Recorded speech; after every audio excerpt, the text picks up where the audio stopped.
Yo, how's everyone doing today? I hope everyone is doing well. Today we're going to be talking about what you should invest in. Is modern going to zero? Is it going up? Should you invest in vintage or what should you invest in? And that's what we're going to talk about today. I hope everyone's doing well. If you like these videos, make sure you guys do like, subscribe, comment, and turn notifications on. So let's get started. We're going to start talking about what's better in my opinion, vintage or modern. Vintage is really fun if you get into certain items. Vintage, there's a lot of opportunity. There's so many cards and slabs that are cheap right now, you guys. You have the opportunity to buy so many things in grade. I have started buying some Japanese cards and grading them myself. I bought these off eBay, but I also been grading my own. And I've also been looking at certain cards where who's gonna want them? Are they gonna be easy to sell if I need money, and so on. Um, yes, let me show you a few of my pickups that I paid almost nothing for. I picked up a Latios. Is that Latios? Latias. And the other one. These two beautiful cards for next to nothing. PSA 10, you guys. PSA 10. We also picked up a Jirachi. PSA 10. And this is a cool one. This is the Deoxys Hollow. Very, very nice cards. Very nice cards. Can you hear me? There you go. Yes, it's very nice cards. There's so many opportunities for you guys to buy raw cards and grade them yourself and flip them all day. So vintage, there is a movement and a market for vintage. Especially if you find those older cards that no one knows about, you could buy them, grade them, collect them, sell them. There is a big market for that. Now let's look at like base set, jungle, and fossil. Those boxes were anywhere from $3,000 to $5,000 before the big boom in 2020. From there, they went they were a little more than that, and then they went over to $32,000 at its height for a base set booster box. Now they're back to about $14,000 or $16,000, which is a lot of money. I think it's an amazing piece to own. It's a piece of history. But would I invest in one just to make money? No, I would not. I would love to own one day. My dream is to own one. And a Team Rocket and a Fossil and Jungle. Just have them all displayed for you guys. That's definitely on my list of things to own. But would I actually buy it to make money? I wouldn't, to be honest. I mean, I'm sure it's always going to go up, and yes, it will make money.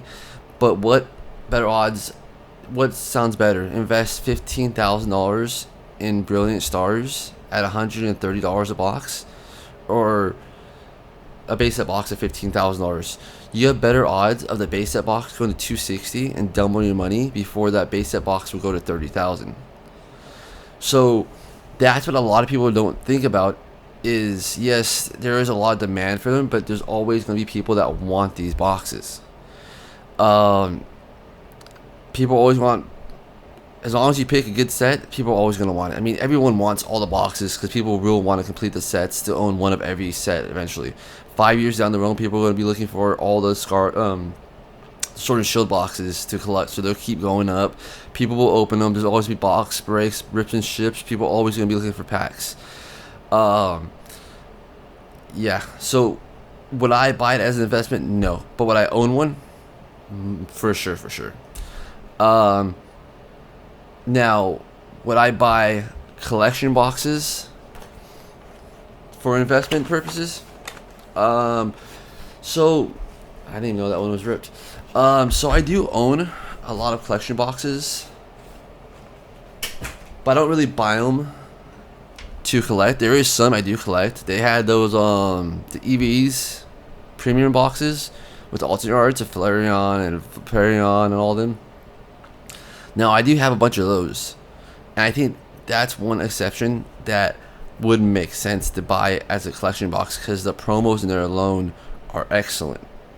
Excellent. Those would make a lot of money long term. So vintage, good, but it's not going to double, triple overnight unless something big happens. Unless they all disappear. But there is still a lot of vintage boxes out there. A lot. Now you could go to The EX era is a lot more rare. Yes, if you look at the Oxes, you look at what is it, green and red, whatever it is, the one with the Pikachu on top of it. You look at that one. You look at Team Rocket Returns. You look at Sapphire, whatever that one is.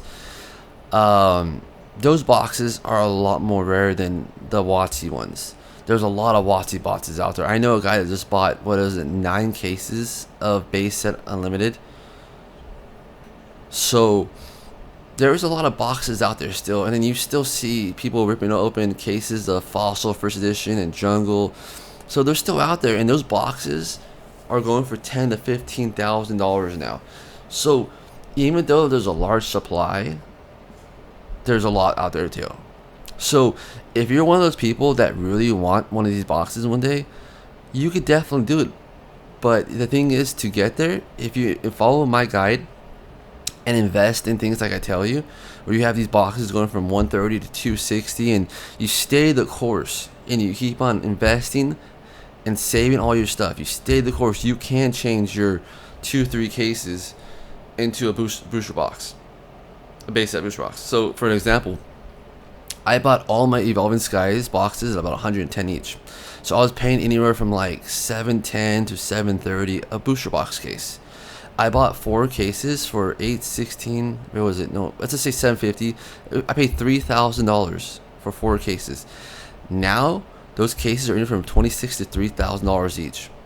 So I did, in theory, turn a $3,000 investment into a base set box almost, just over 2 years. Now, if I would have bought a base set box or invested in vintage, because vintage is the best, my money would be still the same, because the odds of these big items doubling in such a short term is just not going to happen. So being part of a collector as an investor, I like to make money so I can buy bigger pieces in my collection. I mean, I buy all kinds of crazy stuff. I mean, honestly, I just bought a Monopoly box for $470. As you can see, you probably see it over there. Yeah, I just bought that last night. Awesome piece. I bought it because it is a collector's item, but I'm also gonna play with it. You know what I mean? I'll take care of it. But it's one of those things. It's made out of real wood. It's gonna last forever, and it will age. As long as you take care of things like that, it will keep value. Cheers, by the way. Now, let's talk about more unique items. Like, it's really hard for me to pull out a lot of stuff because it's so hard to get to things. But I had this sitting up there, and this is more of a unique item that I picked up last year. Sealed box of the World Champion decks. I'm gonna start trying to collect all these every year, but this is more of a unique item that I think that will go up one day. I paid about $120 for it. I'm not sure what it's worth now, but I mean, come on, who's gonna want these for later on? Everyone. So items like that are more unique. There's not massively. I mean, there was a lot of them laying around, but who kept them sealed? Big item, you know what I mean? Not a lot of people have 10, 20 of them, you know what I mean? So items like that will slowly go up, and they will be in demand because they're beautiful display. And the decks are really cool. I mean, in theory, you could break it open and play against other people and play champion decks against other people, So that's another thing, unique items. You gotta sit there and think, well, what are people really gonna want? What's gonna go up? Is my money gonna be idle? Am I gonna make 10%? As long as my collection goes up 10% a year, I am happy. Let's talk about another investment. Let's talk about Hidden Fates 10s. I have a bunch of these Hidden Fates 10s. At one point in 2019, these were on sale for $10 each. And yeah, they were still kind of hard to find, but they were out there on sale. People wanted them. And people bought them, and all of a sudden the set blew up even more. I think at $50 to $60 for something like this is a steal. For 4 packs of Hidden Fates, I mean, you can't beat this. I mean, the set's amazing. But honestly, if you're able to do it, I would definitely invest in Hidden Fates 'TBs. So those are more in demand. People are gonna want those. People are gonna display. So my big thing is modern versus vintage. Vintage is beautiful. We grew up on it. It makes us feel good. But it's so expensive to get into, and it does hold value. It's not so up and down. It does hold value, and it will go up. But if you don't have that kind of money to build up to it, you could build a big collection buying modern and sitting on it. And then you could slowly sell some modern, buy bigger pieces, buy more modern. It's a big cycle. Life is not a race, you guys. Life is a marathon. You see all these people that have these huge collections and they're rich. These guys have been collecting for a long, long time. These guys were doing it since 2011, 2012, or their family has a lot of money. Now, me personally, I didn't grow up with any money.